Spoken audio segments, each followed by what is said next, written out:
بسم اللہ الرحمن الرحیم۔ السلام علیکم ورحمۃ اللہ وبرکاتہ۔ پچھلی ویڈیو میں نے آپ کے سامنے سب کی پارہ کے متعلق آپ سے بات کی تھی کہ سب کی پارہ کی مقدار کتنی ہونی چاہیے اور کب تک سب کی پارہ کو چلانا چاہیے اور کتنا سننا چاہیے۔ آج میں نے سب کی پارہ ہی سے متعلق بات کرنی ہے، اور وہ یہ ہے کہ سب کی پارہ کی جائزے کی کیا ترتیب ہونی چاہیے۔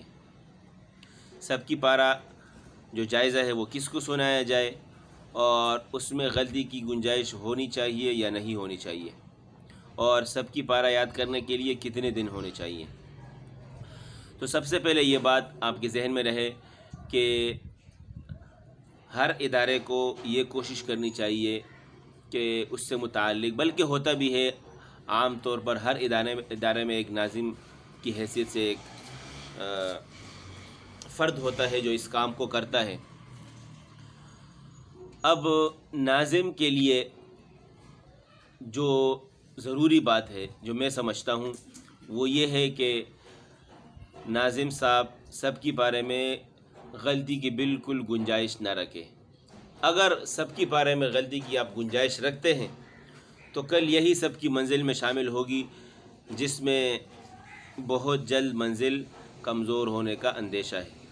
دوسری بات، سب کی پارہ یاد کرنے کے لیے کتنے دن ہونے چاہیے۔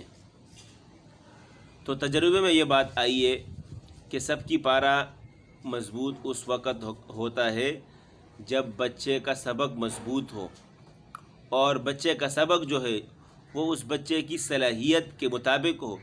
جتنا وہ یاد کر سکتا ہے آپ اس کو اتنا سبق دے رہے ہیں، تو اس بچے کا سب کی پارہ جب مکمل ہوگا، انشاءاللہ یہ بچہ پہلے تو یہ اسی دن، مثال کے طور پر آج اس نے صبح سبق سنا لیا ہے، تو اسی دن ظہر میں مغرب سے پہلے یہ اپنے سب کی پارہ کا جائزہ دے گا، اور اگر نہ دے سکا سب کی پارہ کا جائزہ تو انشاءاللہ اگلے دن یہ سب کی پارہ کا جائزہ انشاءاللہ پاس کرے گا، اور اگلے دن سے انشاءاللہ پھر یہ اگلے پارے کی ترتیب بنائے گا۔